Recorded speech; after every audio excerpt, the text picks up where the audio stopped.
Hello mga kabeshi ko! Welcome to my vlog! So for today's video ay naisipan nga po pala namin magpinaltok. At pagkakasarap din naman po noon. At matagal-tagal na din po kami hindi nakakatikim noon Kaya tara na!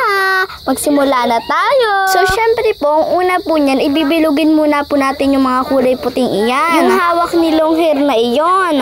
Ay isang hay muna dyan kabeshi. Ay iyon naman! At ayan, ilagay na po natin dyan isa-isa yung mga bilog-bilog. Ay iba nga naman ang hawak ni kabeshi. Kakaiba ay donut At si Carol ang gumawa noon. At shoutout po kay Kuya Tato. Ay kita nyo naman po yan. Hindi ko po alam kung anong tawag sa paggagayaan. Pero pag may gayaan po kayo, napakadali din po. At ayan po ang aming isdang tinda. Ay pagkaka-fresh. At papakita ko muna po ulit sa inyo ang aming mga tinda. Pero bago po yun, shoutout muna po sa aking papa. Ayan na po. Syempre, pasilip lang. Uy, pabitin yarn. At ayan po, dito naman muna po tayo. Magagatong na po tayo dyan. Para umapoy na po. At syempre po, kaya po ginagayan na ng aking papa. Dyan po kami magluluto. At syempre naman po, pag po doon kami sa gasol nagluto, napakatagal po noon. Ay sayang ang gasol. At huwag kayo dyan. Ang ating pinaltok ay may kasamang langka.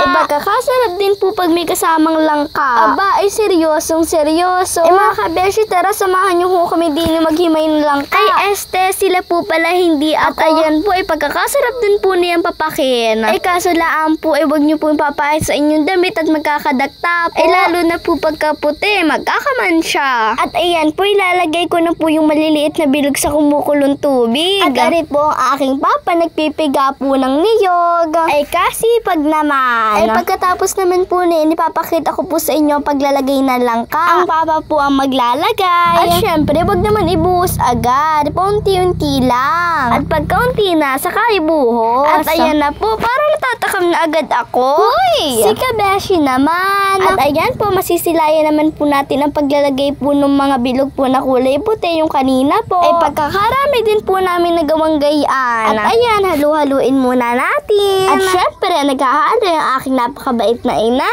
At ilagay na po natin lahat yan. At para matapos-tapos na din po agad. Ay mga kabeshi, alam nyo ga po, paborito ko din po yung pinaltok. Ay kasarap po. Kaya nga din po pala naisipang magganyan. Ay dawa po may langka po sa amin. Let's mix it up. English yarn. Lalagyan naman po natin yan ng asukal. Syempre naman po, para mas masarap. At ang nilagay po namin dyan ay white sugar. At si kabeshi nyo naman po ang naghalo. Ay aba nga naman, sino garing batang ari? Ayan kung ginagawa mo diyan. Ay bay, kay may hawak na gina, hindi ka naman mag-iihaw. Ay kitang-kita ang ginawang donut Ay bay, ang batang ari nagpapaypay. Ay para daw po hindi po matabuan ng langaw Ay sa init na yan, iwan ko na lang kung yan madapuan pa ng langaw. At ayan po, nilagay na po yung katas ng niyog. Ay ewan ko nga ho, ikaw nang tawag doon. Ay aba nga naman, kagaganda naman ng manok. Ay mas maganda pa sa'yo Huy! Joke lang po.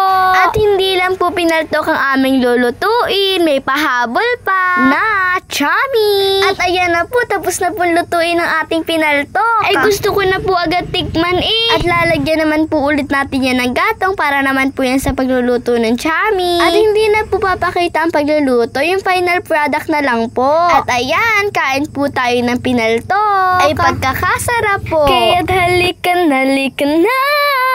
Tara nang kumain ng pinaltok. Para namang walang kantang gayon kabeshi. At ayan po ang final product ng chami. At syempre, sa gilid niyan ay may pinaltok.